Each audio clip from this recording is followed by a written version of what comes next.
حاضرین مجلس و عزیزان ملت اسلامیہ، پردہ نشین ماؤں بہنوں اور ناظرین کرام، اللہ رب العالمین نے اس دنیا کو پیدا فرمایا، آباد کیا، بسایا اور بہت ساری آرائش و زیبائش سے مزین و منور فرمایا۔ دنیا کو سجانے، سنوارنے اور آباد کرنے کا ایک مقصد تھا۔ اِنَّا جَعَلْنَا مَا عَلَى الْأَرْضِ زِينَةً لَهَا لِنَبْلُوَهُمْ أَيُّهُمْ أَحْسَنُ عَمَلًا۔ ہم نے زمین کو سجا دیا، سنوار دیا، آراستہ اور پیراستہ کر دیا، لِنَبْلُوَهُمْ أَيُّهُمْ أَحْسَنُ عَمَلًا، تاکہ ہم اولاد آدم کا امتحان لے سکیں کہ اولاد آدم میں سے کون بہتر ہے عمل کرنے کے اعتبار سے، کون شخص کامیاب ہوتا ہے اور کون ناکام نامراد ہوتا ہے۔ الذی خلق الموت والحیاۃ لیبلوکم ایکم احسن عملا۔ دنیا کو بنانے کا، سجانے کا، سنوارنے کا مقصد، اور پھر موت و حیات کی تخلیق کا مقصد، رب العالمین نے ایک ہی چیز بیان فرمائی، لِنَبْلُوَكُمْ أَيُّهُمْ أَحْسَنُ عَمَلًا، تاکہ ہم اولاد آدم کا، حضرت انسان کا امتحان لے سکیں کہ کون عمل کے اعتبار سے اچھا ہے اور کون عمل کے اعتبار سے برا ہے۔ اسی لیے اولاد آدم کو، خصوصاً وہ لوگ جو مشرف با اسلام ہوئے، اسلام کی نعمت ان کو میسر آئی، ان لوگوں کو، ہمیں، آپ کو، ہر کلمہ گو مسلمان اور مومن کو چاہیے کہ اپنا ہر لمحہ، اپنی زندگی کے اوقات، شب و روز کے لمحات، ان کو اللہ رب العالمین کے بتائے ہوئے طریقے کے مطابق گزاریں، اللہ رب العالمین کی عبادت و بندگی کریں، رب العالمین کا قرب پانے کی کوشش کریں، اللہ رب العالمین کی نافرمانی سے ڈریں، اللہ رب العالمین کو خوش کرنے کی ہر ممکن کوشش کریں۔ اور اسی لیے رب العالمین نے انسانوں کو بھی پیدا کیا اور جناتوں کو بھی پیدا کیا۔ فرمایا وَمَا خَلَقْتُ الْجِنَّ وَالْإِنسَ إِلَّا لِيَعْبُدُونَ، ہم نے جنات کو، انسان کو صرف اور صرف اسی لیے پیدا کیا ہے تاکہ یہ لوگ میری عبادت و بندگی کریں۔ تخلیق انسانی کا یہی مقصد ہے۔ لیکن آج عبادت کے حوالے سے امت مسلمہ بہت ساری قسموں میں، بہت سارے طبقات میں بٹ چکے ہیں۔ ان کو بتا دو، امیم ہے دلی سے، بہت سارے طبقات میں وہ لوگ بٹ چکے ہیں۔ لہذا اللہ رب العالمین نے فرمایا کہ ہم نے انسان کو جب پیدا کیا ہے عبادت کے لیے، بندگی کے لیے، تو عبادت کے لیے زندگی کا کوئی خاص زمانہ یا سال کا کوئی خاص مہینہ یا ہفتے کا کوئی خاص دن اور رات متعین نہیں ہے کہ اسی میں اللہ رب العالمین کی عبادت کی جائے بس، اور باقی اوقات اللہ رب العالمین کی عبادت سے غفلت میں گزار دیا جائے۔ ایسا ہرگز ہرگز نہیں ہے۔ اللہ رب العالمین نے جناب محمد رسول اللہ صلی اللہ علیہ وسلم کو پیغام دیا، فسبح بحمد ربک وکن من الساجدین واعبد ربک حتی یأتیک الیقین۔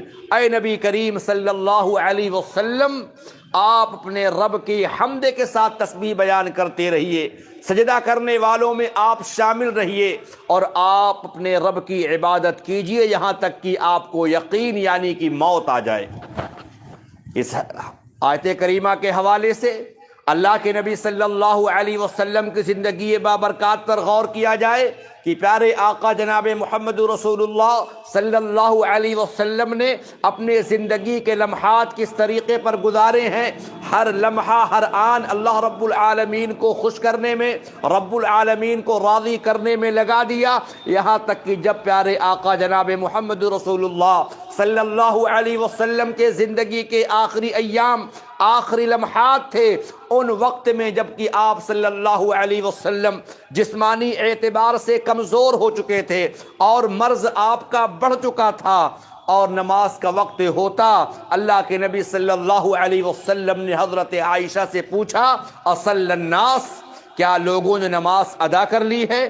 کیا لوگوں نے نماز پڑھ لی ہے؟ وہ بیان فرماتی وَهُمْ يَنْتَظِرُونَكَ، اے اللہ کے نبی صلی اللہ علیہ وسلم، آپ کے صحابہ، آپ کے چاہنے والے آپ کا انتظار کر رہے ہیں، ان کو اپنے نبی کا انتظار ہے، اپنے رسول کا انتظار ہے۔ اللہ کے نبی صلی اللہ علیہ وسلم نے فرمایا لگن میں پانی رکھو، آپ غسل فرماتے، آپ پھر کوشش کرتے کہ اٹھیں اور نماز کو پڑھیں، صحابہ کو امامت کرائیں، لیکن پیر مبارک میں طاقت و سکت نہیں ہے۔ اللہ کے نبی صلی اللہ علیہ وسلم چل کر مسجد تک جانے سے قاصر و عاجز ہے، آپ پر غشی طاری ہو جاتی ہے، آپ پر جب افاقہ ہوتا ہے، ہوش میں آتے ہیں۔ اللہ کے نبی صلی اللہ علیہ وسلم نے پھر پوچھا صلی الناس، کیا لوگوں نے نماز ادا کر لی ہے؟ مائی عائشہ رضی اللہ عنہا نے وہی جواب دیا، وَهُمْ يَنْتَظِرُونَكَ یا رسول اللہ، وہ آپ کا انتظار کر رہے ہیں، وہ اپنے نبی کے دید کے منتظر ہیں، اپنے رسول کو وہ دیکھ رہے ہیں، نبی کب آئیں گے، رسول کب آئیں گے، نمازیں آپ کب پڑھائیں گے۔ 3 مرتبہ اس طریقے سے ہوتا ہے، بالآخر اللہ کے نبی صلی اللہ علیہ وسلم صحابہ کرام کے سہارے سے آپ مسجد میں تشریف لے آتے ہیں، آپ مصلی تک تشریف لے جاتے ہیں۔ بتانا ہم یہ چاہتے ہیں کہ اللہ کے نبی صلی اللہ علیہ وسلم کے زندگی کے یہ آخری عمل اس بات کی جانب اشارہ کرتا ہے جو رب نے فرمایا تھا، وَاعْبُدْ رَبَّكَ حَتَّىٰ يَأْتِيَكَ الْيَقِينُ، اپنے رب کی عبادت کرتے رہیے، رب العالمین کی بندگی کرتے رہیے، یہاں تک کہ نبی کریم صلی اللہ علیہ وسلم آپ کو موت اور یقین آ جائے۔ اللہ اکبر۔ تو معلوم یہ ہوا کہ عبادت، اگر عبادت کو کوئی چیز ختم کر سکتی ہے وہ بندے کی موت ہے، ورنہ اگر انسان بیمار ہوتا ہے، مریض ہوتا ہے، ایسی حالت میں بھی اس کو نماز کو پڑھنا ہے۔ اللہ کے نبی صلی اللہ علیہ وسلم ارشاد فرماتے ہیں، صلی قائما فإن لم تستطع فقاعدا فإن لم تستطع فعلى جنب، نماز کو کھڑے ہو کر کے پڑھو، طاقت نہیں ہے بیٹھ کر کے پڑھو، بیٹھنے کی طاقت نہیں ہے پہلو کے بل لیٹ کر کے نماز کو ادا کرو۔ نماز کسی قیمت پر معاف نہیں ہے، جب تک سانسیں چل رہی ہیں، ہوش و حواس میں انسان ہے، اس کو نماز ادا کرنی ہے۔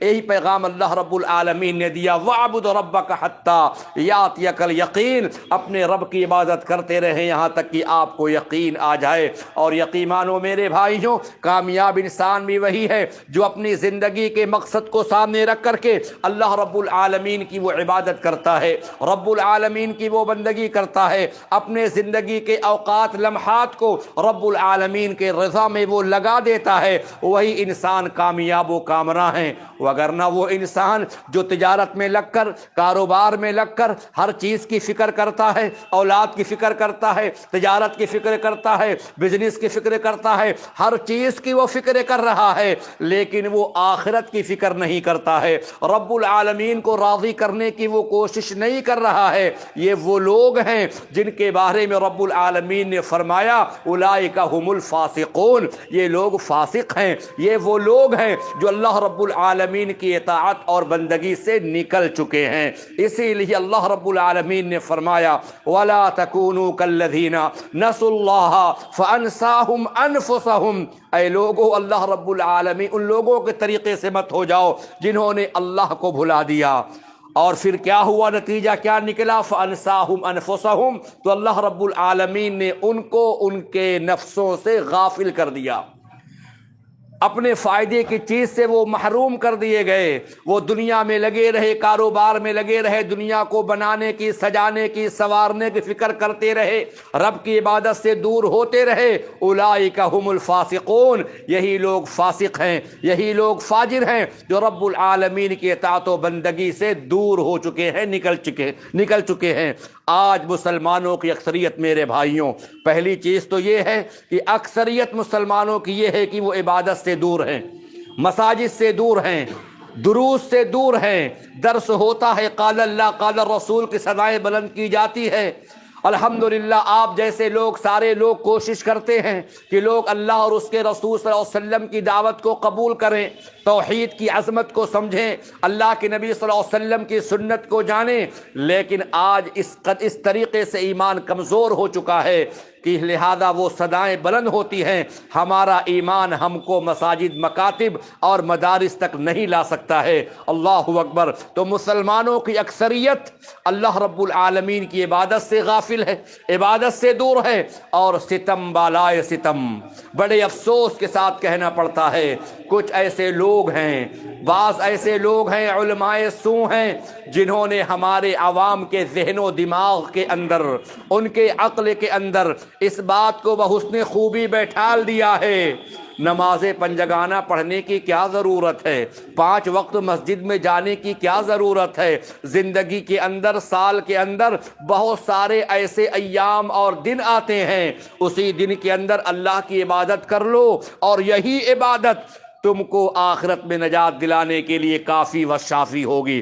یہ فکر دیا جاتا ہے، یہ سوچ دی جاتی ہے، محرم کا مہینہ آئے گا تو سینہ کوبی کر لینا، رمضان کا مہینہ آئے تو روزہ رکھ لینا، اور ربیع الاول کا مہینہ آئے تو جلوس نکال لینا، یہی سب سے بڑی اللہ کے نبی صلی اللہ علیہ وسلم کی محبت ہے۔ یہ چیز امت مسلمہ کے نوجوانوں کے ذہن کے اندر بعض لوگوں نے بیٹھال دیا ہے۔ اللہ اکبر۔ انہوں نے عبادات کو، بندگی کو ایام کے ساتھ، مہینے کے ساتھ خاص کر دیا ہے۔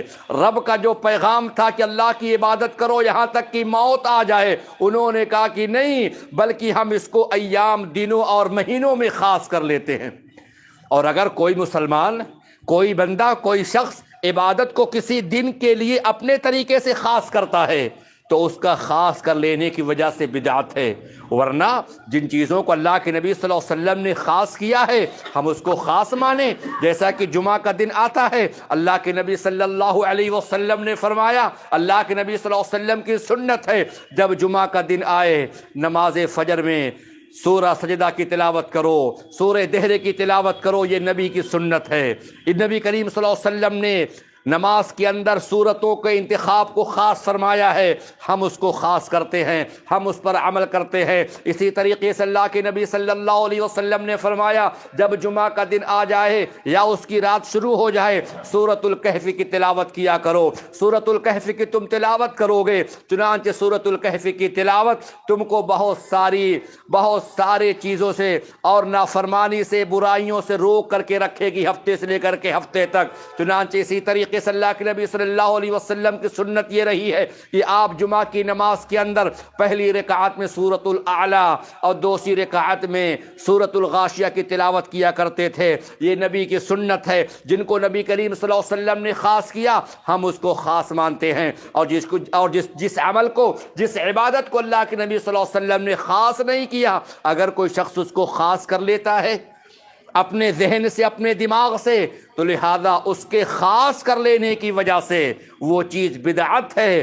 ثواب تو دور کی بات ہے میرے بھائیوں، اس کو اس کے کرنے کی وجہ سے، بدعت گڑھنے کی وجہ سے اللہ رب العالمین سخت عذاب دے گا، کیونکہ اللہ کے نبی نے فرمایا کل بدعت ضلالہ، ہر بدعت گمراہی ہے، وکل ضلالۃ فی النار، اور ہر گمراہی انسان کو جہنم میں لے کر کے جائے گی۔ ایک حدیث آپ کے سامنے پیش کر دیں، امید کہ آپ شاید ہماری بات کو سمجھ لیں۔ اللہ کے نبی صلی اللہ علیہ وسلم نے فرمایا لا تختصوا لیلۃ الجمعۃ بقیام من بین اللیالی، اے میرے صحابہ، اے میرے امت کے لوگوں، تمام راتوں میں سے جمعے کی رات کو تم تہجد کی نماز کے لیے خاص مت کرنا۔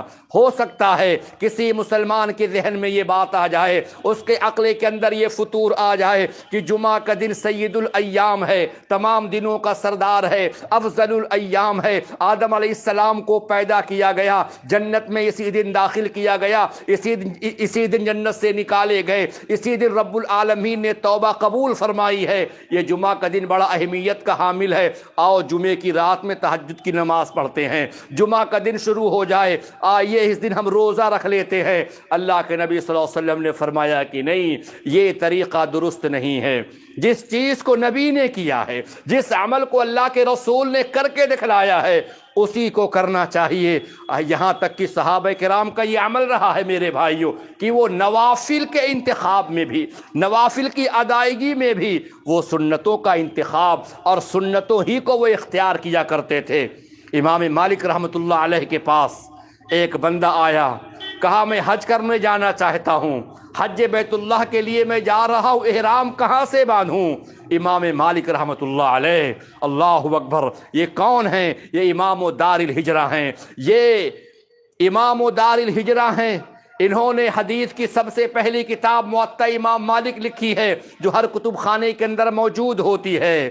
اور ان سے کہا گیا تھا امام اگر آپ کی اجازت ہو تو آپ کے اس کتاب موطا امام مالک کو ہم عرب کے اندر قانون کے اعتبار سے، قانون کے طور پہ اس کو ہم نافذ کر دیں۔ کہا کہ نہیں، اس کو نافذ مت کرنا، ممکن ہے کہ اس میں کوئی ہماری خامی ہو، میری رائے شامل ہو۔ یہ وہ امام مالک رحمۃ اللہ علیہ ہیں۔ اللہ اکبر، ان کا مرتبہ اگر سمجھنا ہے میرے بھائیوں، اللہ کے نبی صلی اللہ علیہ وسلم کے شہر مدینہ میں جب تک قیام پذیر رہے، انہوں نے سواری کا استعمال نہ کیا، سواری پر سوار نہ ہوئے۔ لوگوں نے کہا امام آپ امام و دار الہجرہ ہیں، آپ اللہ کے نبی صلی اللہ علیہ وسلم کے مسند کے امین ہیں، آپ پیدل کیوں چلتے ہیں؟ کہا جس شہر کے اندر، جس بستی کے اندر رسول اللہ صلی اللہ علیہ وسلم کا جسم اطہر مدفون ہو، اس شہر کے اندر سواری پر سوار ہونے میں مجھے شرم آتی ہے۔ اللہ اکبر، اتنا اعلیٰ مقام کن کا؟ امام مالک رحمۃ اللہ علیہ، ان کا یہ زہد، تقوی، پرہیزگاری، اور ان کے بارے میں یہ بات مشہور ہے، جب وقت آخر آیا ان کی آنکھیں اشکبار تھی، رو رہے تھے۔ لوگوں نے پوچھا امام آپ دنیا سے جانے کے وقت رخصت ہو رہے ہیں، وقت موت ہے، آپ کی آنکھیں اشکبار ہے، آخر کیا وجہ ہے؟ کہا کہ مسئلہ یہ ہے کہ مجھ سے لوگوں نے 40 سوالات کیے تھے اور میں نے 36 سوال کا جواب صحیح دیا ہوں، اور 4 سوال کا جواب میں نے اپنے ثوابدید کے مطابق دے دیا ہوں۔ مجھ کو فکر ہے کہیں رب العالمین مجھ سے ان کے بارے میں سوال نہ کر لے، پوچھ نہ بیٹھے رب العالمین۔ کہا کیا مسئلہ آیا تھا؟ کہا فقہی مسائل کے تعلق سے 40 مسئلے آئے، 36 کے جواب میں نے کہا اللہ اعلم بالصواب، اللہ رب العالمین اس مسئلے کو بہتر جانتا ہے، امام مالک کے پاس اس کا فتویٰ نہیں۔ اور 4 سوال کا جواب میں نے اپنے علم کے روشنی میں دیا ہے، مجھ کو ڈر ہے کہیں رب العالمین مجھ سے اس کے بارے میں پوچھ نہ لے۔ امام مالک رحمۃ اللہ علیہ اس قدر سنتوں کے پاسباں تھے، سنتوں کے محافظ تھے وہ۔ ان کے پاس ایک شخص آیا، کہا حج کرنا چاہتا ہوں، احرام کہاں سے باندھے؟ امام مالک رحمۃ اللہ علیہ نے کہا جہاں سے رسول اللہ صلی اللہ علیہ وسلم نے احرام باندھا ہے وہیں پر چلے جاؤ، احرام باندھ لو اور حج مکمل کر لو۔ کہا امام نبی کی محبت سے میں سرشار ہوں، میرا دل چاہتا ہے رسول اللہ صلی اللہ علیہ وسلم کی قبر اطہر کے پاس جاؤں اور وہاں سے میں نیت کروں، ارادہ کروں، اور وہاں سے حج بیت اللہ کے لیے میں احرام باندھوں۔ اللہ کے نبی صلی اللہ علیہ وسلم کی محبت میں ڈوبا ہوں، کیا ایسا کرنا میرے لیے جائز ہوگا؟ کہا انی اخاف علیک الفتنہ، مجھ کو اندیشہ ہے کہیں تم دین کے معاملے میں فتنے میں نہ پڑ جاؤ۔ کہا امام فتنے کی کون سی بات ہے؟ احرام باندھنا ہے ذوالحلیفہ سے، آپ کہتے ہیں نبی نے وہاں سے باندھا ہے، میں ذوالحلیفہ سے پہلے ہی رسول اللہ کی مسجد سے باندھ لیتا ہوں، حرج کی کون سی بات ہے؟ کہا حرج کی بات ہے، کیونکہ رب العالمین نے فرمایا فَلْيَحْذَرِ الَّذِينَ يُخَالِفُونَ عَنْ أَمْرِهِ أَن تُصِيبَهُمْ فِتْنَةٌ أَوْ يُصِيبَهُمْ عَذَابٌ أَلِيمٌ۔ رسول اللہ کی مخالفت کرنے والوں کو ڈرنا چاہیے، کہیں ایسا نہ ہو کہ ان کو فتنہ آ لگے یا ان پہ دردناک عذاب نہ آ جائے۔ لہذا وہیں سے احرام باندھو جہاں سے ہمارے نبی جناب محمد رسول اللہ صلی اللہ علیہ وسلم نے احرام باندھا ہے۔ یہ نبی کی سنت ہے، یہ نبی کا طریقہ ہے۔ تو اسی طریقے سے اللہ کے نبی صلی اللہ علیہ وسلم کی ایک ایک سنت کو صحابہ کرام نے یاد کیا، اس کو محفوظ کیا، اس کو امت تک پہنچایا۔ ہر مسلمان کی ذمہ داری ہے کہ رسول اللہ صلی اللہ علیہ وسلم کی سنتوں کی وہ پاسداری کرے، اپنے پیشانیوں کا وہ جھومر بنا لے، اور اس سلسلے میں اللہ کے نبی صلی اللہ علیہ وسلم کی زندگی بابرکات کو سامنے رکھے کہ ہمارے نبی نے، ہمارے رسول نے عبادت کیسے کی ہے۔ کیا ہمارے نبی کریم صلی اللہ علیہ وسلم نے عبادات کو ایام میں مخصوص کر دیا ہے؟ کیا اللہ کے نبی صلی اللہ علیہ وسلم نے کسی مہینے میں عبادت کیا، کسی میں کم، کسی میں زیادہ؟ ایسا ہرگز نہیں۔ اللہ کے نبی صلی اللہ علیہ وسلم نے جو بھی عمل کیا ہے آپ نے اس پر ہمیشگی برتی ہے، آپ نے اس پر دوام برتا ہے، اور اسی لیے رسول اللہ صلی اللہ علیہ وسلم اپنے امت کو، صحابہ کرام کو فکر دیا کرتے تھے، اور آپ بتایا کرتے تھے احب الاعمال الی اللہ ادومها وان قل۔ اے میرے صحابہ، وہ عمل، وہ عبادت اللہ کو بہت ہی زیادہ پسندیدہ ہے، وہ عمل اللہ رب العالمین کو بہت ہی زیادہ محبوب ہے جو بندہ ہمیشہ کرتا ہے، اگرچہ وہ عمل تھوڑا ہے، اگرچہ وہ عمل مختصر ہے۔ اگر ایک مسلمان اپنے زندگی کے اندر معمول بنا لیتا ہے، ہم جب بھی نماز فجر سے پہلے بیدار ہوں گے ہم 2 رکعت نماز ادا کریں گے، اور اس پر وہ ہمیشگی برت رہا ہے، اس کا یہ عمل اللہ کو بہت ہی زیادہ پسند ہے۔ اللہ کے نبی صلی اللہ علیہ وسلم کے حوالے سے مائی عائشہ رضی اللہ عنہا بیان فرماتی ہیں، آپ صلی اللہ علیہ وسلم اللہ رب العالمین کے سامنے کھڑے ہوتے، آپ قیام کرتے، آپ لمبا رکوع فرماتے، لمبا سجدہ آپ کا ہوا کرتا تھا۔ آپ کے رکوع سجود کا کیا کہنا، اللہ کے نبی صلی اللہ علیہ وسلم کھڑے ہوئے قیام اللیل کے واسطے، آپ نے بہت دیر تک قرآن شریف کی، قرآن کریم کی آپ نے تلاوت کی۔ حدیث کے الفاظ ہیں حتی تتفتر قدما، یہاں تک کہ رسول اللہ صلی اللہ علیہ وسلم کے قدم مبارک میں ورم آ گیا۔ مائی عائشہ رضی اللہ تعالی عنہا تڑپ اٹھیں، آپ کو بڑا غم ہوا کہ رسول اللہ صلی اللہ علیہ وسلم کے پیر مبارک میں، آپ کے قدم مبارک میں ورم آ گیا، سوجن آ گئی۔ پکار اٹھی یا رسول اللہ لما تصنع هذا قد غفر اللہ لك ما تقدم من ذنبك وما تأخر۔ اے اللہ کے نبی صلی اللہ علیہ وسلم، رب نے آپ کو معصوم بنایا ہے، رب نے آپ کے اگلے پچھلے گناہوں کو معاف کر دیا ہے۔ آپ اس طریقے سے لمبا قیام کیوں فرماتے ہیں کہ آپ کے پیروں میں ورم آ جائے؟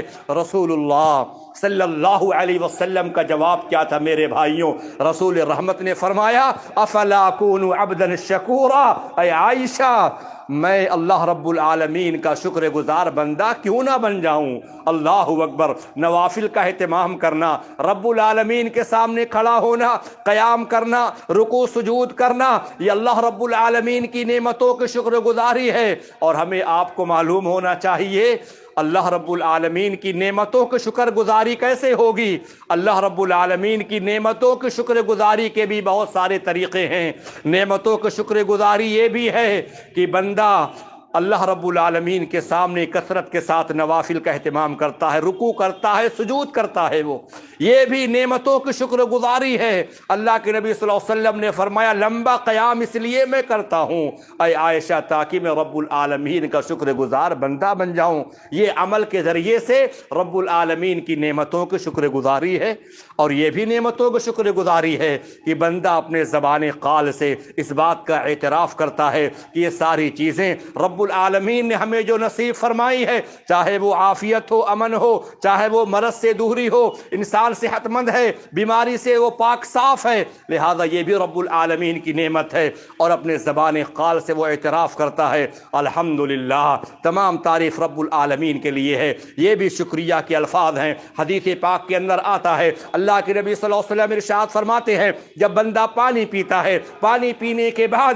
اپنے زبان قال سے وہ الحمدللہ کہتا ہے، رب العالمین کو اس کا الحمدللہ کہنا بہت پسند آتا ہے۔ تو یہ زبانی اعتبار سے، قولی اعتبار سے رب العالمین کے شکر گزاری ہے۔ اور اسی طریقے سے اہل علم نے، علماء نے لکھا ہے، نعمتوں کا شکر گزاری یہ بھی ہے کہ بندے کو رب العالمین نے صاحب ثروت بنایا ہے، صاحب زر بنایا ہے، مال و دولت کا مالک بنایا ہے، اور اس کے پاس کوئی پریشان حال آتا ہے، مصیبت زدہ شخص آتا ہے، رب العالمین بندے کو توفیق دے دے کہ وہ اس مصیبت زدہ شخص کی مصیبت کو دور کر سکتا ہے، اس کی پریشانی کو کم کرنے میں اس کی مدد وہ کر سکتا ہے، اور وہ ایسا کر رہا ہے۔ اہل علم نے لکھا یہ بھی اس بات کی دلیل ہے کہ یہ بندہ جو صاحب ثروت ہے، صاحب مال ہے، رب العالمین کا شکر گزاری یہ بھی ہے، وہ شکریہ ادا کرتا ہے، اللہ تو نے مجھ کو مال دیا ہے، یہ بیچارہ پریشان حال ہے، تیرا لاکھ لاکھ احسان ہے کہ تو نے مجھ کو توفیق بخشی ہے کہ میں اس کے کچھ کام آ سکوں۔ تو علماء نے لکھا ہے شکر گزاری کے بھی تین طریقے ہیں، نفلی عبادت ہے، زبانی اعتبار سے، اور کسی کی مدد کر کے۔ تو میں عرض یہ کر رہا تھا، اللہ کے نبی صلی اللہ علیہ وسلم نے اعمال پر، عبادات پر ہمیشگی برتی ہے، اور آپ نے فرمایا کہ وہ عبادت اللہ کو پسند ہے، اگرچہ وہ ان قل، وہ عمل تھوڑا ہے لیکن بندہ ہمیشگی برتتا ہے، اللہ رب العالمین اس کے اس عمل کی بڑی قدر کرتا ہے، اللہ کی نظر میں اس کا وہ عمل بڑا محبوب ہے۔ اور اسی لیے ایک مرتبہ اللہ کے نبی صلی اللہ علیہ وسلم نے اپنے ایک صحابی حضرت عبداللہ بن عمرو بن عاص کو روکا، اور آپ نے کہا یا عبداللہ لا تکن مثل فلان، اے عبداللہ تم فلاں کے جیسے مت ہو جانا، مدینے میں ایک مسلمان ہیں، میں جانتا ہوں آپ نام واضح نہیں کرتے ہیں، نام کو مخفی پوشیدہ رکھتے ہیں، اے عبداللہ فلاں کے جیسے مت ہو جانا کہ عبادت کا شوق آیا، رب کے سامنے کھڑا ہوا، نوافل کا اہتمام کرنے لگا، توبہ استغفار کرنے لگا، اشراق کی نماز پڑھنے لگا، ہر درجہ اپنے اوقات کو رب العالمین کے لیے وقف کر دیا، لیکن عبادت کرتے کرتے بندہ تھک گیا۔ لیکن اللہ تعالیٰ کیا تھکتا ہے؟ اللہ تعالیٰ بندے کو اجر تو دیتا رہتا ہے، بندہ تھک کر کے بیٹھ گیا، اللہ کے نبی نے فرمایا کہ ایسے تم مت ہو جانا کہ عمل کو شروع کرو پھر اس پر تم ہمیشگی نہ برت سکو، فلاں کے جیسے مت ہو جانا۔ تو ایک مسلمان کا یہ کردار، ایک مسلمان کا یہ شیوا ہونا چاہیے کہ وہ اللہ کی عبادت کرے، نماز پنجگانہ کا اہتمام کرے، قرآن کریم کی وہ تلاوت کرتا ہے، اس کی زندگی کا معمول یہ ہونا چاہیے وہ یومیہ قرآن کریم کی تلاوت کرے، اگرچہ 2 رکوع پڑھ رہا ہے لیکن وہ روز پڑھ رہا ہے، اس کا پڑھنا، اس کی تلاوت کرنا اللہ رب العالمین کو بہت ہی زیادہ پسند ہے۔ تو میرے بھائیو، وما خلقت الجن والانس الا لیعبدون، عبادت یہی ہے، وَاعْبُدْ رَبَّكَ حَتَّى يَأْتِيَكَ الْيَقِينُ، عبادت یہی ہے انسان اپنی زندگی کا ہر لمحہ موت کے آنے تک اللہ کی عبادت میں لگا دیا، وہ انسان کامیاب و کامراں ہے۔ بے شمار واقعات ہیں، آئیے ذرا دیکھیں اللہ کے نبی صلی اللہ علیہ وسلم کے عمل کیا تھے عبادت کے تعلق سے۔ اللہ کے نبی صلی اللہ علیہ وسلم نے عبادتوں کا اہتمام فرمایا ہے، اور یہ مہینہ ماہ شعبان جو سال عربی کا 8واں مہینہ ہے، 8واں مہینہ ہے، اور اس کے ایام گزر رہے ہیں بڑے تیزی کے ساتھ، ماہ رمضان تک ہمیں اور آپ کو لے کے جا رہے ہیں۔ ہر مسلمان کی توجہ ماہ رمضان پر مرکوز ہو چکی ہے، اسی کی تیاری میں مصروف اور مشغول ہیں، ماہ شعبان کی قدر و منزلت کو پہچان نہیں پاتے۔ اللہ کے نبی صلی اللہ علیہ وسلم نے ماہ شعبان کی بھی قدر کی ہے، ماہ شعبان کے فضائل بیان فرمائے، ماہ شعبان کے اندر اللہ کے نبی صلی اللہ علیہ وسلم نے مخصوص عمل کو اختیار کیا۔ مائی عائشہ رضی اللہ تعالی عنہ بیان فرماتی ہے، کان رسول اللہ صلی اللہ علیہ وسلم یصوم، مسئلہ یہ آتا ہے نا، بہت سارے لوگ اپنے طریقے سے عبادت کر رہے ہیں، اپنے طریقے سے من چاہی عبادت وہ کر رہے ہیں، لیکن ہمیں اور آپ کو عبادت کرنے کے سلسلے میں انہی عبادات کو اختیار کرنا چاہیے جو طریقہ نبی کا تھا، جو طریقہ رسول اللہ کا تھا۔ اس میں ہم اور آپ من چاہی طریقے سے کوئی بھی راستہ اختیار اور پسند نہیں کر سکتے ہیں۔ ابھی اس سے پہلے بھی ایک واقعہ میں نے بیان کیا آپ کو سمجھانے کے لیے، ایک واقعہ اور میرے ذہن میں آ رہا ہے تاکہ مسئلہ اور واضح ہو جائے۔ نماز چاشت یہ سنت نماز ہے، نفل نماز ہے، اللہ کے نبی صلی اللہ علیہ وسلم نے ادا فرمائی ہے، آپ نے صحابہ کو تلقین فرمائی ہے۔ چنانچہ کچھ لوگوں کے، مسلمانوں کے دل میں خیال آیا اتنے سارے لوگ نماز چاشت کو ادا کرتے ہیں، آئیے مسجد میں جمع ہوتے ہیں، اس نماز کو باجماعت پڑھ لیتے ہیں۔ اللہ اکبر۔ حضرت عبداللہ بن مسعود رضی اللہ تعالی عنہ غالباً اور ایک صحابی انہوں نے دیکھا کہ وہ لوگ نماز چاشت کو باجماعت ادا کر رہے ہیں، برہم ہو گئے، کہا کہ یہ طریقہ نبی کا نہیں تھا۔ اللہ کے نبی صلی اللہ علیہ وسلم نے نماز چاشت کو ادا کیا، آپ کے صحابہ نے پڑھی، صحابیات نے ادا کی، لیکن جماعت بنا کر کے پڑھنا یہ بدعت ہے، یہ نبی کا طریقہ نہیں ہے۔ انفرادی طور پر اس نماز کو پڑھنا یہ نبی کی سنت ہے۔ اللہ اکبر۔ کتنا دل میں اچھے خیال اور کتنا اخلاص رہا ہوگا تابعین اعظام کے دلوں کے اندر کہ اپنے وقت کو اللہ کی مسجد میں گزار رہے ہیں، وضو کر رہے ہیں، رب کے سامنے کھڑے ہو رہے ہیں، لیکن دل میں خیال آیا چلو جماعت کے ساتھ پڑھ لیتے ہیں، تو صحابی نے کہا نہیں، یہ طریقہ غلط ہے، نبی کریم صلی اللہ علیہ وسلم نے اس سے منع فرمایا ہے۔ تو لہذا آئیے دیکھتے ہیں، بہت سارے لوگوں نے ماہ شعبان کے حوالے سے بہت سارے عبادات اور اعمال کو اپنے لیے خاص کر لیے ہیں، اور افسوس کی بات یہ ہے کہ وہ لوگ ان اعمال کو وہ دین کا حصہ سمجھ کر کے انجام دے رہے ہیں۔ اور اسی لیے علماء نے لکھا اپنی کتابوں کے اندر، ایک زانی ممکن ہے کہ زنا سے توبہ کر لے، ایک چوری کرنے والا چوری سے توبہ کر لے، بدکاری کرنے والا بدکاری سے باز آ جائے، خائن خیانت سے باز آ جائے، رہزنی کرنے والا رہزنی سے باز آ جائے، لیکن ایک بدعتی جو ہے اس کی توبہ کی امید بہت ہی کم ہوتی ہے، الا ماشاء اللہ۔ کیوں بھائی کم ہوتی ہے؟ کیونکہ وہ جس عمل کو کر رہا ہے اس کو وہ دین سمجھ رہا ہے، اس کو وہ عمل نیک سمجھ کر کے کر رہا ہے، وہ کبھی فکر نہیں کرتا۔ اور سنتوں کو اگر ہم نہیں جانیں گے، نبی کریم صلی اللہ علیہ وسلم کے طریقے کو نہیں سیکھیں گے، تو بدعتیں ہمارے اندر جگہ پکڑ لیں گی۔ اسی لیے اللہ کے نبی صلی اللہ علیہ وسلم نے صحابہ کرام کو فرمایا تھا، اے لوگو یاد رکھو، ما احدث قوم بدعۃ الا رفع مثلها من السنة۔ اللہ اکبر۔ جب کوئی جماعت، کوئی قوم بدعت کو ایجاد کرتی ہے، اللہ رب العالمین بدعت کی جب وہ بدعت ایجاد ہوتی ہے تو اس کی جگہ سے اللہ رب العالمین ایک سنت کو اٹھا لیتا ہے، سنت اٹھا لی جاتی ہے اور بدعت وہ جگہ بنا لیتی ہے۔ جب سنت کو آپ ہٹائیں گے تو کوئی نہ کوئی چیز وہاں پر آئے گی، تو بدعت ہی وہ آئے گی۔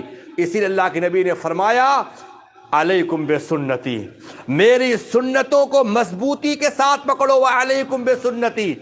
اور ایک حدیث میں وعلیکم بالنواجذ، اپنے جبڑے والے دانتوں سے مضبوطی کے ساتھ پکڑ لو تاکہ بدعت وہاں نہ آنی پائے۔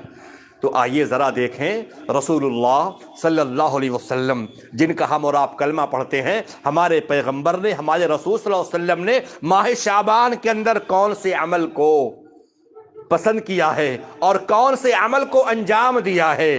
حضرت عائشہ رضی اللہ تعالی عنہا جو اللہ کے نبی صلی اللہ علیہ وسلم کی اعمال کی نگرانی کرتی ہیں، اللہ کے نبی صلی اللہ علیہ وسلم کی اعمال کے اوپر نگاہ رکھتی ہے، نبی ہمارے عمل کیسے کرتے ہیں، حدیث کے اندر آتا ہے، بیان فرماتی ہیں، رأیت رسول اللہ صلی اللہ علیہ وسلم یصوم حتی نقود لا یفطر ویفطر حتی نقود لا یصوم۔ ہم نے اللہ کے نبی صلی اللہ علیہ وسلم کو دیکھا، ماہ شعبان شروع ہو جاتا، رسول اللہ صلی اللہ علیہ وسلم روزہ رکھنے کا اہتمام فرماتے تھے، اس قدر آپ اہتمام فرماتے تھے ہم کو یوں محسوس ہوتا گویا کہ پورا شعبان کا مہینہ روزے ہی میں گزر جائے گا۔ پھر آپ صلی اللہ علیہ وسلم روزہ رکھنا بند کر دیا کرتے تھے، روزہ رکھنا موقوف فرما دیا کرتے تھے، تو ایسا لگتا شاید اب آپ روزہ رکھیں گے ہی نہیں۔ پھر اس کے بعد حضرت عائشہ رضی اللہ تعالی عنہا نے ایک خلاصہ پیش کیا امت کے سامنے، صحابہ کرام کے سامنے، نبی کے عمل کو پیش کیا اور کہا کہ لوگوں یاد رکھو، اللہ کے نبی صلی اللہ علیہ وسلم کو میں نے دیکھا ہے اگر کسی مہینے کا مکمل روزہ رکھا ہے تو رمضان کا ہے، رمضان کے بعد اگر کوئی روزہ اللہ کے نبی صلی اللہ علیہ وسلم نے رکھا ہے تو وہ شعبان کا روزہ ہے، وہ شعبان کا مہینہ ہے۔ کان احب الشہور الی اللہ، اللہ رب العالمین کی نظر میں، اللہ رب العالمین کے یہاں کان احب الشہور الی اللہ، اللہ رب العالمین تمام مہینوں میں سے سب سے زیادہ جو روزہ رکھنے کے اعتبار سے جو مہینہ پسند تھا نفلی روزہ کے لیے وہ شعبان کا مہینہ تھا، کہ شعبان کے مہینے کے اندر اللہ کے نبی صلی اللہ علیہ وسلم روزہ رکھا کرتے تھے، اور یہ مہینہ رب العالمین کو بہت ہی زیادہ محبوب اور پسندیدہ ہے روزہ رکھنے کے اعتبار سے۔ پھر ماہ رمضان کا آغاز ہو جاتا ہے، اللہ کے نبی صلی اللہ علیہ وسلم نے ماہ شعبان کے حوالے سے بیان فرمایا اذا انتصف شعبان فلا تصوموا، جب نصف شعبان ہو جائے تو روزہ مت رکھو۔ کیوں؟ یہ کن کے لیے ہے؟ یہ ان مسلمانوں کے لیے ہے، ان نوجوانوں کے لیے ہے جن کو روزہ رکھنے کی عادت نہیں ہے، وہ آدھے شعبان کے بعد روزہ نہ رکھیں، اور جن کو روزہ رکھنے کی عادت ہے وہ روزہ رکھ سکتے ہیں 15ویں شعبان کے بعد بھی، اللہ اکبر۔ اور جن کو روزہ رکھنے کی عادت نہیں ہے وہ نصف شعبان ہو جانے کے بعد وہ روزہ نہ رکھیں۔ اللہ کے نبی صلی اللہ علیہ وسلم نے منع فرمایا، کیوں؟ ممکن ہے، ہو سکتا ہے کہ روزہ رکھنے کی وجہ سے اس کے اندر کمزوری، نقاہت آ جائے، اور رمضان کا مہینہ جو کہ فرض، جس کے روزے فرض ہیں، اس کو رکھنے میں اس کے اندر دشواری اور نقاہت و کمزوری پیدا ہو جائے۔ اللہ اکبر۔ تو اب آئیے ذرا دیکھیں اللہ کے نبی صلی اللہ علیہ وسلم نے ماہ شعبان کے اندر کثرت کے ساتھ روزے کیوں رکھے ہیں، کیا وجہ ہے، کیا حکمت ہے؟ تو ہمیں آپ کو معلوم ہونا چاہیے۔ ہم اور آپ جو بھی عمل کرتے ہیں، جو بھی نیکیاں کرتے ہیں، اللہ رب العالمین کے ہاں ان اعمال کی پیشی ہوتی ہے، اور ہمارے اعمال 3 طریقے سے رب العالمین کے ہاں پیش کیے جاتے ہیں۔ ایک تو ہمارے اعمال یومیہ اللہ رب العالمین کے حضور پیش ہوتے ہیں، کب؟ حدیث کے اندر آتا ہے، اللہ کے نبی صلی اللہ علیہ وسلم نے ارشاد فرمایا یتعاقبون فیکم ملائکۃ باللیل وملائکۃ بالنہار، بندوں کے اوپر فرشتوں کی حاضری ہوتی ہے، نماز فجر میں فرشتے آتے ہیں، نماز عصر میں فرشتے آتے ہیں، آ کر کے وہ دیکھتے ہیں، جائزہ لیتے ہیں کون سے لوگ نماز فجر میں آئے، کون سے لوگ بستروں پر سوئے ہیں۔ اور آج ہمارا ایمان اس قدر کمزور پھسپھسا ہے کہ ہمارا ایمان ہم کو بیدار کر کے مسجد تک نہیں لے جا سکتا، نماز تک نہیں لے جا سکتا، اور ہم کیسے توقع کریں کہ ہمارا ایمان ہم کو قبر سے اٹھا کر حشر تک لے کے چلا جائے گا؟ تو اللہ کے نبی صلی اللہ علیہ وسلم فرماتے ہیں کہ بندوں کی اعمال کی رب العالمین کے ہاں 3 طریقے سے پیشی ہوتی ہے۔ پہلا طریقہ یہ ہے کہ نماز فجر اور نماز عصر میں یومیہ ہمارے جو عبادات ہیں، ہمارے جو اعمال ہیں، وہ اللہ رب العالمین کے ہاں پیش ہوتے ہیں۔ فرشتوں کی ڈیوٹی تبدیل ہوتی ہے، جو کل عصر میں آئے تھے فجر میں وہ گئے، رب العالمین کے ہاں انہوں نے اپنی رپورٹ پیش کر دی، اور اللہ رب العالمین پوچھتا ہے، حالانکہ اللہ تعالیٰ سب جانتا ہے، اللہ تعالیٰ پوچھتا ہے کیف ترکتم عبادی، ہمارے بندوں کو تم نے کس حال میں چھوڑا ہے؟ وہ بندے کہتے ہیں ترکناہم وہم یصلون واتیناہم وہم یصلون، اے اللہ ہم ان کے پاس گئے تھے نماز عصر میں تب بھی وہ نماز پڑھ رہے تھے، اور نماز فجر کے وقت ہم جب وہاں سے چلے ہیں تب بھی وہ حالت نماز ہی میں تھے۔ تو یہ یومیہ ہمارے اعمال اللہ رب العالمین کے یہاں پیش کیے جا رہے ہیں۔ ایک تو یہ عمل ہو گیا، اور دوسرے ہمارے اعمال جو اللہ کے ہاں پیش ہوتے ہیں وہ ہفتہ واری ہے۔ ہفتے کے اندر بھی اعمال پیش ہوتے ہیں۔ جامع ترمذی شریف کی روایت ہے، اللہ کے نبی صلی اللہ علیہ وسلم ارشاد فرماتے ہیں، پیارے مصطفیٰ ارشاد فرماتے ہیں کہ دوشنبہ اور جمعرات یہ وہ دو ایام ہیں جن کے اندر بندوں کے اعمال اللہ رب العالمین کے ہاں پیش ہوتے ہیں، اور مجھے یہ بات پسند ہے کہ میں اس دن روزہ رکھوں تاکہ ہمارے اعمال میں، ہمارے عبادات میں روزہ جیسی عظیم عبادت شامل رہے۔ اسی لیے اللہ کے نبی صلی اللہ علیہ وسلم دوشنبہ کا روزہ رکھا کرتے تھے، جمعرات کا آپ روزہ رکھا کرتے تھے، کیونکہ روزہ ایک عظیم عبادت ہے اور اس نیکی کی کوئی برابری نہیں کر سکتی ہے۔ تو دو طریقہ ہو گیا۔ تیسرا طریقہ اعمال کے پیش ہونے کا سالانہ ہوتا ہے۔ سالانہ اعمال بھی رب العالمین کے ہاں پیش کیے جاتے ہیں۔ اللہ کے نبی صلی اللہ علیہ وسلم سے ایک صحابی نے پوچھا تو اسامہ بن زید نے، یا رسول اللہ اراکا تصوم من شہر شعبان، اے اللہ کے نبی صلی اللہ علیہ وسلم میں آپ کو دیکھتا ہوں کہ آپ شعبان کے مہینے میں سب سے زیادہ روزہ رکھتے ہیں، کیا وجہ ہے؟ علت کیا ہے؟ حکمت کیا ہے؟ تو اللہ کے نبی صلی اللہ علیہ وسلم نے بیان فرمایا، ذاک شہر یغفل الناس فیہ عنہ بین رجب و رمضان، یہ وہ عظیم مہینہ ہے کہ لوگ اس سے غافل ہو جاتے ہیں۔ کیوں؟ کیونکہ رجب اور رمضان کے بیچ میں واقع ہوتا ہے، اور شعبان کے بعد جو مہینہ آنے والا ہوتا ہے وہ رمضان کا ہوتا ہے۔ لوگوں کی توجہ رمضان پر ہوتی ہے اور شعبان سے چشم پوشی اختیار کر لیتے ہیں۔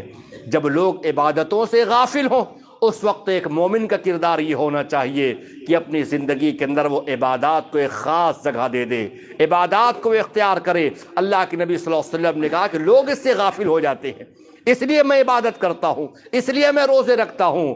اور دوسری بات، وَأُحِبُّ أَن يُرْفَعَ عَمَلِي وَأَنَا صَائِمٌ، روزہ رکھنے کی وجہ یہ ہے کہ رب العالمین کے ہاں سالانہ اعمال کی پیشی ہوتی ہے۔ مجھے یہ بات اچھی لگتی ہے کہ جب رب العالمین کی بارگاہ میں اعمال صالحہ پیش ہو رہے ہوں، نماز پیش کی جا رہی ہوں، زکوٰۃ، صدقات، خیرات، صلہ رحمی کا اجر و ثواب رب العالمین کے ہاں پیش کیے جا رہے ہوں، ان اعمال کے اندر ایک عمل روزہ بھی شریک و شامل ہو۔ مجھے یہ بات پسند ہے، یہ نبی کی سنت ہے۔ اور اسی لیے میرے بھائیوں، آپ نے سنا بھی ہوگا، مائی عائشہ رضی اللہ تعالی عنہ کے حوالے سے آتا ہے، وہ بیان فرماتی ہے، کان یکون علی صوم رمضان فما استطیع ان اقضی الا فی شعبان، میرے اوپر کچھ روزے باقی رہ جاتے تھے، رمضان کے روزے باقی رہتے میرے ذمے، ان کی قضا میں نہ کر پاتی تھی مشغولیت کی وجہ سے، اللہ کے نبی صلی اللہ علیہ وسلم کی کچھ کام میں ہاتھ بٹانے کی وجہ سے میں ان روزوں کو پورا نہ کر پاتی تھی، لیکن جیسی شعبان کا مہینہ شروع ہوتا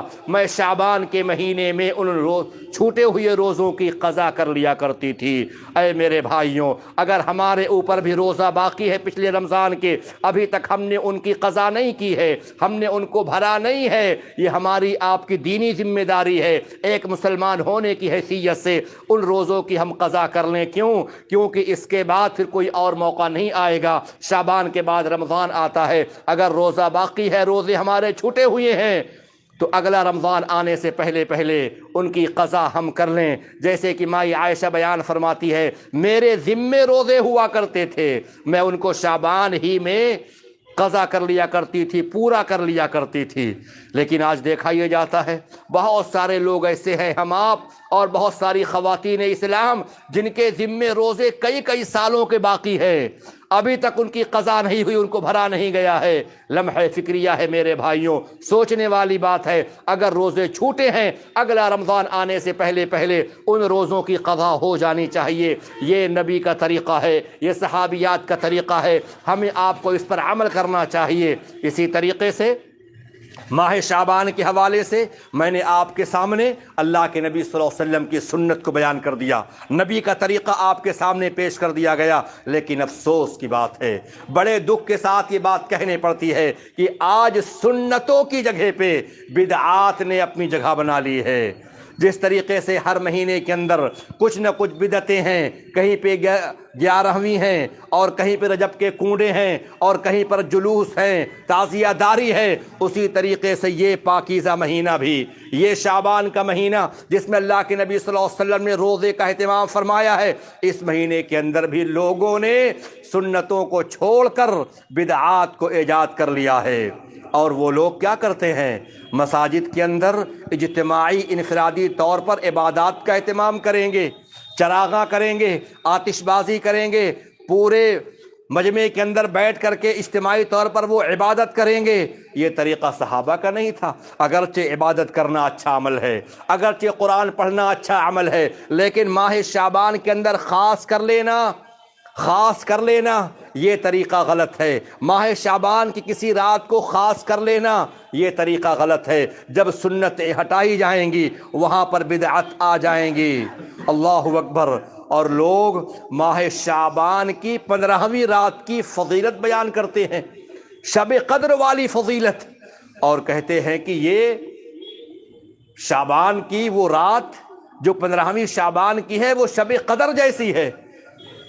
اور پھر مزید ستم بالائے ستم یہ بھی کہتے ہیں کہ قرآن 2 مرتبہ نازل ہوا، نعوذ باللہ، ایک مرتبہ شعبان میں، ایک مرتبہ رمضان میں، جبکہ غلط ہے۔ قرآن کی جو آیت کریمہ ہے اِنَّا أَنزَلْنَاهُ فِي لَيْلَةٍ مُبَارَكَةٍ، اللہ تعالیٰ کہتا ہے کہ ہم نے قرآن کو لیلہ مبارکہ میں اتارا ہے۔ لیلہ مبارکہ کون سی وہ رات ہے؟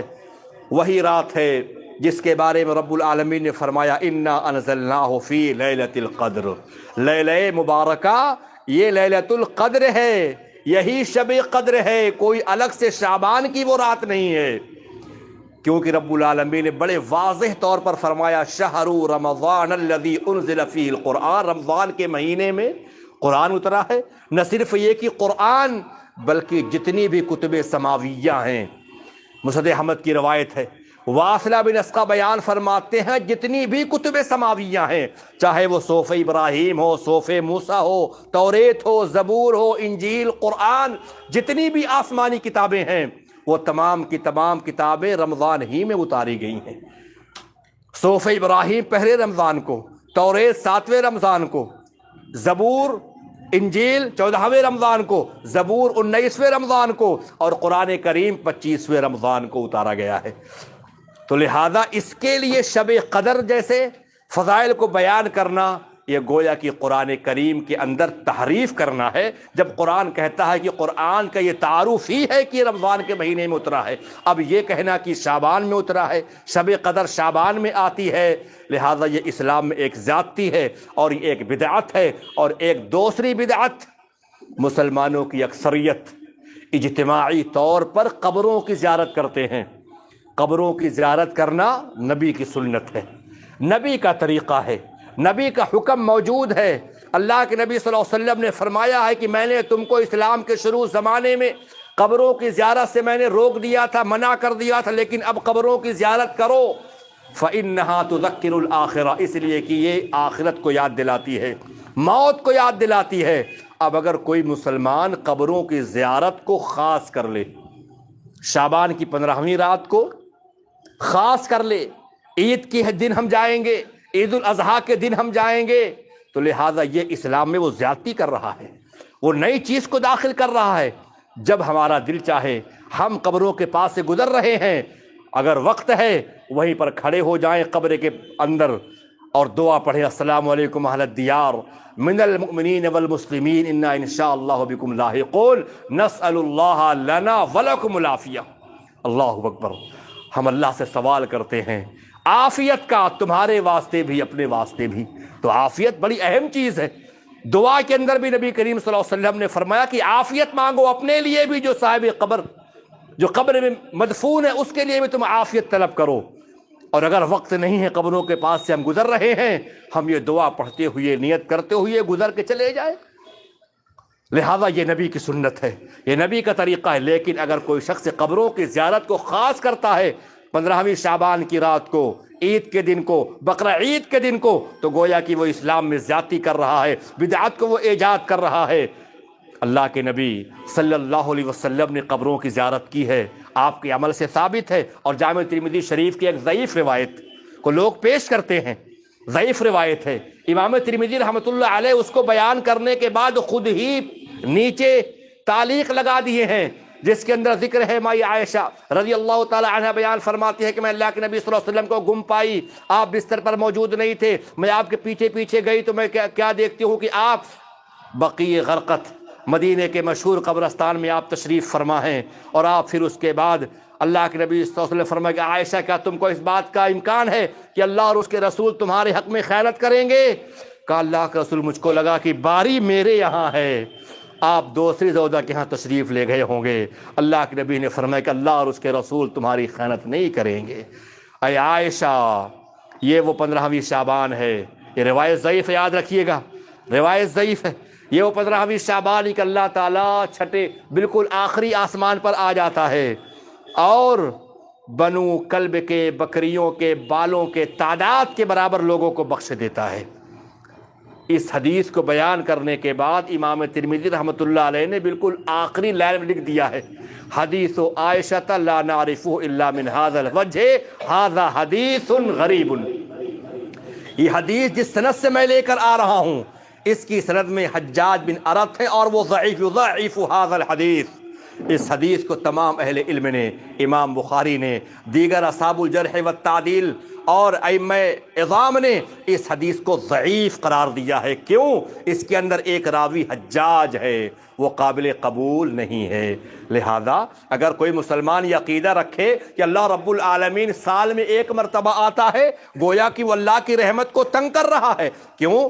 رسول اللہ ارشاد فرماتے ہیں کہ اللہ رب العالمین تو ہر دن، ہر رات کے آخری پہر میں آخری آسمان پر آتا ہے، اپنے بندوں کو آواز لگاتا ہے، کون ہے جو مجھے پکارے میں دعا قبول کر لوں؟ کون پریشان حال ہے اس کی پریشانی میں دور کر دوں؟ اللہ تعالیٰ خود اپنے بندوں کو پکار رہا ہے۔ اللہ تعالیٰ کہتا ہے کہ میں ہر رات کو آتا ہوں، اور کوئی کہے نہیں سال میں ایک مرتبہ آتا ہے، تو اللہ کی رحمت، وسیع رحمت کو وہ تنگ کر رہا ہے کہ نہیں تنگ کر رہا ہے؟ تو لہذا قبروں کی زیارت، اور اللہ کے نبی صلی اللہ علیہ وسلم نے قبروں کی زیارت کی، حدیث صحیح بھی، یہ روایت لیکن ضعیف ہے۔ اسی روایت کو سہارا بنا کر کے لوگ حلوہ خوری کی رسم، قبروں کی زیارت کی رسم، اور پھر یہ عقیدہ کہ ہم جب قبروں کے پاس جاتے ہیں تو روحیں وہاں سے واپس آتی ہیں ہمارے گھروں میں، آواگمن کا عقیدہ۔ یہ مسلمان کا عقیدہ نہیں آواگمن کا، کہ پھر دوسرے بھیس میں کوئی آئے گا، پھر اس کی روح جائے گی، پھر وہ دوبارہ دنیا میں آئے گا، دوسرے بلی کی اچھے عمل کیا ہوگا تو اچھی مخلوق بن کر آئے گا، برا عمل کیا ہوگا کتا بلی بن کر کے آئے گا۔ نہیں، قرآن کا عقیدہ یہ ہے وَمِن وَرَائِهِمْ بَرْزَخٌ إِلَىٰ يَوْمِ يُبْعَثُونَ۔ سورۃ المومنون کے اندر 18واں پارہ سورۃ المومنون کے اندر رب العالمین نے اہل ایمان کا عقیدہ پیش کر دیا ہے کہ مومنوں کا عقیدہ یہ ہونا چاہیے وَمِن وَرَائِهِمْ بَرْزَخٌ إِلَىٰ يَوْمِ يُبْعَثُونَ۔ جو دنیا سے چلے گئے، رخصت ہو گئے، وہ عالم برزخ میں 3 دنیا ہے۔ عالم دنیا جس میں ہم رہتے ہیں، سہتے ہیں، بستے ہیں، کاروبار کرتے، یہ عالم دنیا۔ دوسرا عالم عالم برزخ ہے، آخرت اور دنیا کے بیچ میں ایک اور دنیا ہے جس کو عالم برزخ کہتے ہیں۔ ہم کو اتنا ہی علم ہے جتنے ہمارے پیغمبر نے خبر دے دی ہے۔ رسول اللہ صلی اللہ علیہ وسلم نے بتلا دیا ہے کہ جب ایک نیک انسان، صالح انسان قبر کے حوالے کیا جاتا ہے، منکر نکیر آتے ہیں، سوال و جواب ہوتا ہے، من ربو کا، ما دینو کا، من نبیو کا، بندہ سوال کا جواب دے لیا۔ فرشتے نے کہا نم کا نومت العروس، اے نیک انسان تو قبر میں سو جا جیسے دلہن سوتی ہے۔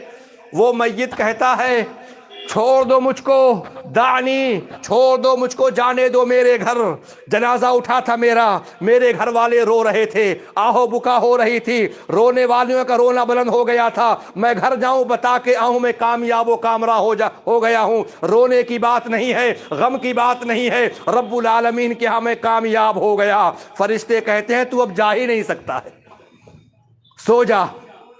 کب اٹھوں گا؟ کہا پکار آئے گی آسمان سے، ھذا ما وعد الرحمن۔ نیک انسان جب قبر سے اٹھے گا بروز قیامت تو ڈانٹے گا، یا ویلنا من بعثنا من مرقدنا، کون ہے جس نے ہم کو بیدار کر دیا؟ میں تو سویا تھا خوابگاہ میں، اچھی نیند میں تھا۔ ھذا ما وعد الرحمن۔ فرشتے کہیں گے رحمان کا وعدہ آ چکا ہے، رحمان کا وعدہ تھا، قبر سے اٹھنا، حشر میں جانا ہے۔ وصدق المرسلون، نبیوں نے جو کہا تھا وہ سچ ہو گیا ہے، حساب و کتاب کا دن آ چکا ہے۔ اور ہمارے حلوے اتنے میٹھے ہیں کہ وہ اچھی پیاری نیند کو چھوڑ کر کے، رب کی نعمتوں کو ترک کر کے وہ گھروں میں آئیں گے حلوہ ڈھونڈیں گے، نعوذ باللہ۔ وَمِن وَرَائِهِمْ بَرْزَخٌ إِلَىٰ يَوْمِ يُبْعَثُونَ۔ وہ دنیا سے گئے، وہ عالم برزخ میں، برزخ مانے آڑ ہے، ادھر نہیں وہ آ سکتے۔ اور بہت سے لوگ کہتے رہے وہ فلاں صاحب ختم ہو گئے تھے، وفات پا گئے، میں نے اللہ کی قسم کھاتا ہوں میں ان کی شکل دیکھ کر آیا ہوں۔ وہ کس کو دیکھتے ہیں معلوم ہے؟ وہ قرین کو دیکھ کر کے آتا ہے۔ رب نے قرآن میں کہا وَمَن يَعْشُ عَن ذِكْرِ الرَّحْمَٰنِ نُقَيِّضْ لَهُ شَيْطَانًا فَهُوَ لَهُ قَرِينٌ۔ آپ کا بھی قرین ہے، ہمارا بھی قرین ہے، ہر مسلمان، ہر مومن، کافر، ہر شخص کا قرین ہے۔ ہمارا جو قرین ہوگا وہ ہماری شکل کا ہوگا، آپ کا جو قرین ہوگا وہ آپ کی شکل کا ہوگا۔ جب ہم پیدا ہوئے، آپ پیدا ہوئے، اسی دن وہ قرین پیدا ہو جاتا ہے، دنیا میں ساتھ ساتھ رہتا ہے۔ اور بہت سارے لوگ کہتے ہیں بھائی یہ بتاؤ رمضان میں کہتے ہو شیطان قید ہو گیا، شیطان جکڑ دے گا، لیکن اب بھی دماغ فطور کیوں چلتا ہے؟ شیطان تو دماغ فطور آتا کدھر سے ہے؟ بھائیوں جواب یہی ہے کہ شیاطین تو قید ہو گئے، لیکن جو قرین ہے، قرین جو سنگی ہے، ساتھی ہے، ہر لمحہ ہر وقت ہمارے ساتھ ہے، وہ قید نہیں ہوتا، اس کا وہ چلتا ہے، بیک سائڈ سے وہ ڈالتا ہے وسوسہ۔ اللہ اکبر۔ تو میں عرض یہ کر رہا تھا، لوگوں نے کہا ہم نے فلاں کو دیکھا، جاگتے میں دیکھا، کھلی آنکھوں سے دیکھا، اسی شکل و صورت میں دیکھا، تم کہتے ہو آتے نہیں، عالم برزخ میں ہے۔ تو وہ قرین، جب انسان فوت ہوتا ہے وہ قرین نہیں فوت ہوتا، میت گیا قبر کے حوالے کر دیا گیا، لوگوں نے دفن کر دیا، دعائیں مانگ دی، اب قرین اسی قبر کے اطراف ہی میں رہے گا۔ کبھی کبھی کسی کو نظر آ گیا تو وہ ولی اللہ ہو گئے، وہ اللہ کے ولی ہو گئے، نعوذ باللہ۔ تو مومن کا عقیدہ یہ ہے کہ وہ جو گئے وہ نہیں آئیں گے۔ تو عقیدہ یہ ہے کہ ہم قبروں پر جائیں گے تو روحیں ہماری گھر آئیں گی۔ کیوں؟ کہا ہم گئے روحوں کو روحوں سے ملا کر کے آئیں گے۔ عرفہ کا ایک رسم ادا کی جاتی ہے مسلمانوں کے اندر، استغفر اللہ واللہ، ہم لوگ کہاں چلے گئے؟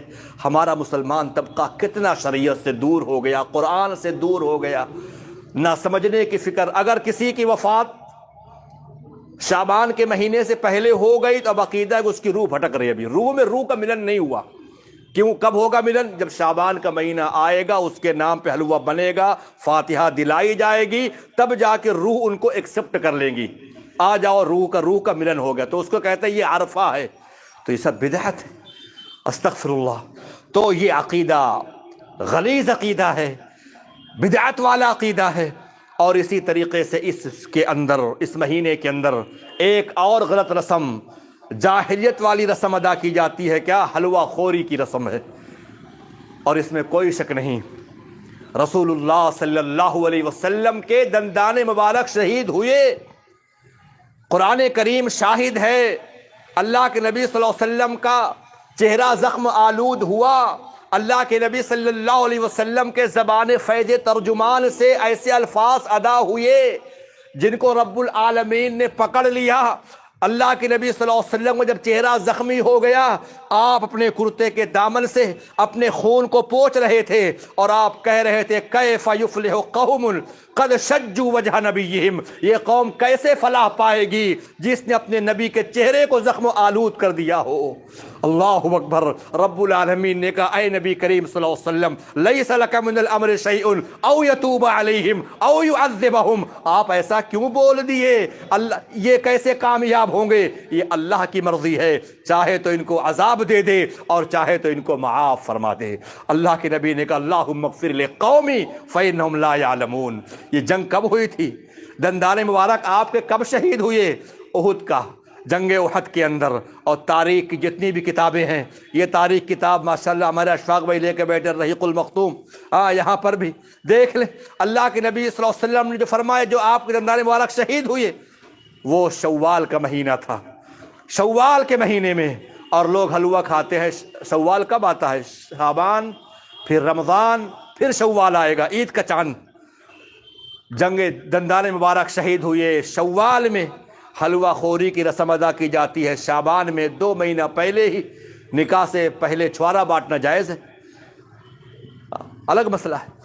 تو الغرض یہ چیزیں غلط ہیں۔ اور اللہ کے نبی صلی اللہ علیہ وسلم میں کہتا ہوں، رسول اللہ صلی اللہ علیہ وسلم کی زندگی بابرکات کے جو آخری چیپٹر ہے نا، اس کو آپ پڑھیں۔ اللہ کے نبی صلی اللہ علیہ وسلم جیسے جیسے آپ کے دن کم ہوتے جا رہے تھے، آپ کے عمل میں تیزی آتی جا رہی تھی۔ جو 8 ہجری میں مکہ فتح ہو گیا، 9 ہجری آپ تاریخ پڑھیں گے، عام الوفود کہلاتا ہے، عام الوفود۔ اور نقشہ بہت پہلے ہمارے جمعیت اہل حدیث نے، مرکزی جمعیت دلی نے شائع کیا تھا نقشہ بنا کر کے کیلنڈر کے اندر، اور رکھا تھا عام الوفود، ایک نقشہ پیش کیا تھا امت مسلمہ کے سامنے کہ کس قدر وفد جماعت گروہ مدینے میں انٹری کر رہے ہیں 9 ہجری میں۔ 8 ہجری مکہ فتح ہوا اور 9 ہجری میں مدینے کے اندر عام اس قدر وفد آئے اسلام قبول کرنے کے لیے، اور اللہ نے قرآن میں کہا اذا جاء نصر اللہ والفتح، جب اللہ کی مدد آ جائے گی، مکہ فتح ہو جائے گا، وَرَأَيْتَ النَّاسَ يَدْخُلُونَ فِي دِينِ اللَّهِ أَفْوَاجًا، آپ لوگوں کو دیکھیں گے اللہ کے دین میں فوج در فوج داخل ہو رہے ہیں۔ 8 ہجری مکہ فتح ہوا، وَرَأَيْتَ النَّاسَ يَدْخُلُونَ فِي دِينِ اللَّهِ، اللہ کے دین میں لوگ فوج در فوج داخل ہونے لگے۔ یہ عام الوفود ہے 9 ہجری میں۔ 10 ہجری میں آئیے، اللہ کے نبی صلی اللہ علیہ وسلم ہر رمضان میں 10 دن کا اعتکاف فرماتے تھے، آپ نے 20 دن کا اعتکاف کیا۔ ہر رمضان میں آپ قرآن کریم کا دور 1 مرتبہ کرتے تھے، جو آپ کی زندگی کا آخری رمضان تھا، آپ نے قرآن کریم کا دور 2 مرتبہ جبریل امین کو سنایا۔ آپ حج کرنے کے لیے اس کے بعد تشریف لے گئے، آپ نے کہا یا ایھا الناس اسمعوا قولی فإنی لا ادری لعلی القاکم بعد عام ھذا بھذا الموقف ابدا ابدا، اے صحابہ حج کے مسائل مجھ سے سیکھ لو، ہو سکتا ہے کہ میری زندگی کا یہ آخری حج ہو، اس کے بعد اس مقام پر مجھ سے تمہاری ملاقات نہیں ہوگی۔ اللہ اکبر۔ آپ تشریف لے آئے اور آخری مرتبہ آپ صلی اللہ علیہ وسلم بیدار ہوئے۔ حدیث خاموش ہے کہ مہینہ کون سا تھا، دن کون سا تھا، رات کون سی تھی، اللہ کے نبی صلی اللہ علیہ وسلم جنت البقیع میں تشریف لے گئے۔ مائی عائشہ بھی پیچھے پیچھے گئیں۔ ان کا بیان ہے کہ رسول اللہ صلی اللہ علیہ وسلم نے اپنے ہاتھوں کو اٹھایا، 3 مرتبہ اپنے ہاتھوں کو اٹھا اور آپ نے ان کے لیے دعا مانگی۔ محدثین نے لکھا، الرحیق کے اندر بھی ذکر ہے، ایسی دعائیں مانگی گویا کہ آپ زندوں سے بھی رخصت ہو رہے ہیں، زندوں سے بھی الوداع ہو رہے ہیں، اور مردوں سے بھی آپ الوداع ہو کر رہے ہیں۔ اللہ اکبر۔ یہ صحیح مسلم شریف کی روایت ہے، اس میں شعبان کا ذکر نہیں ہے، رات اور دن کا ذکر نہیں ہے۔ اللہ کے نبی صلی اللہ علیہ وسلم نے قبروں کی زیارت کی ہے، لیکن خاص کر کے شعبان کے مہینے میں کرنا کسی بھی صحیح روایت سے ثابت نہیں ہے۔ آخری بات بتا کر بات ختم کریں گے، یہ جتنی بھی رسمیں ہیں جو ایجاد کی جات، جس کو مسلمانوں نے پکڑا ہے، چاہے وہ رجب کا کنڈا ہو اور چاہے 15ویں شعبان کی شب بیداری اور حلوہ خوری ہو، ان کے پیچھے شیعہ اور روافظ کا ہاتھ ہے۔ رجب کا کنڈا بھی دیکھ لیں آپ، 22 رجب امیر معاویہ رضی اللہ تعالی عنہ کی یوم وفات میں جشن مناتے ہیں، کن کی دین ہے؟ شیعوں نے اس رسم کو سادہ لو سیدھے سادے مسلمانوں میں داخل کر دیا، وہ دین کہیں سے سمجھ کے انجام دے رہے ہیں۔ اور اسی طریقے سے 15ویں شعبان اٹھائیے، آپ شیعہ کی کسی بھی کتاب کو اٹھائیے، امام غائب حسن عسکری جو ان کے 11ویں امام ہیں، ان کے جو بیٹے ہیں ان کو 12واں امام کہا جاتا ہے، ان کی پیدائش کا دن کون سا ہے؟ 15ویں شعبان ہے، 15ویں شعبان ہے۔ جن کا عقیدہ شیعوں کا یہ ہے کہ وہ 5 سال کے تھے تو وہ غائب ہو گئے، سرمن رآ پہاڑیوں میں چلے گئے، اور یہ لوگ 14ویں شعبان اور 15ویں شعبان کی جب رات آتی ہے، یہ لوگ ان سے جو موجودہ وقت میں ہم قرآن ہے اس سے یہ لوگ برات کرتے ہیں۔ اور پھر ہم اور آپ ذرا غور کریں، شب برات بڑی الٹی ترکیب نہیں ہے بھائی؟ شب یہ فارسی ہے اور برات عربی، جبکہ شب مضاف مضافلے، عربی گرامر جاننے والے بیٹھے ہیں، مضاف مضافلے جو ترکیب ہوتی ہے اس میں عربی کا ہونا ضروری ہے، تو شب فارسی اور برات یہ عربی لفظ ہے۔ یہ کون سا مرکب ہے؟ شب برات، اظہار نفرت کی رات۔ اللہ اکبر۔ کس سے اظہار نفرت ہے؟ مسلمانوں کے پاس جو موجودہ قرآن ہے اس سے نفرت کا اظہار ہے، اور خط لکھ کر کے دریا میں ڈالے جاتے ہیں، اے امام غائب آ جاؤ، جو قرآن تمہارے پاس 40 پارے اس کو لے کر کے آؤ، اس پر ہم ایمان لے آئیں گے۔ نعوذ باللہ، یہ عقیدہ شیعہ اور روافظ کا ہے، اور یہ چیزیں مسلمانوں میں رائج ہو گئی۔ لہذا ہم اور آپ سنتوں کو لازم پکڑتے ہوئے روزوں کا اہتمام کریں۔ اگر روزہ چھوٹا ہوا ہے ان کی قضا کر لیں، روزہ چھوٹے ہوئے نہیں ہیں تب بھی ہم نفلی روزے کا اہتمام کریں۔ خاص کر کے 1 دن کا روزہ رکھنا 15ویں شعبان کا، یہ بدعت ہے۔ جتنا ہو سکے اللہ ہمیں توفیق دے، 1 رکھیں، 2 رکھیں، 4 رکھیں، روزہ رکھیں۔ نبی کا عمل ہے، صحابہ کا طریقہ ہے، صحابیات کا عمل ہے۔ اللہ تعالی ہمیں اور آپ کو سنت پر عمل کرنے کی توفیق عطا فرمائے، بدعات سے دور رکھے۔ جب تک ہم اور آپ اس دنیا میں رہیں کتاب و سنت پر عمل کرتے رہے، خاتمہ ہو تو خاتم بالخیر آمین۔ بارک اللہ لنا ولکم فی القرآن العظیم ونفعنی وإیاکم بالآیات والذکر الحکیم، انہ تعالی جواد کریم ملک رؤوف رحیم۔ والسلام علیکم ورحمۃ اللہ وبرکاتہ۔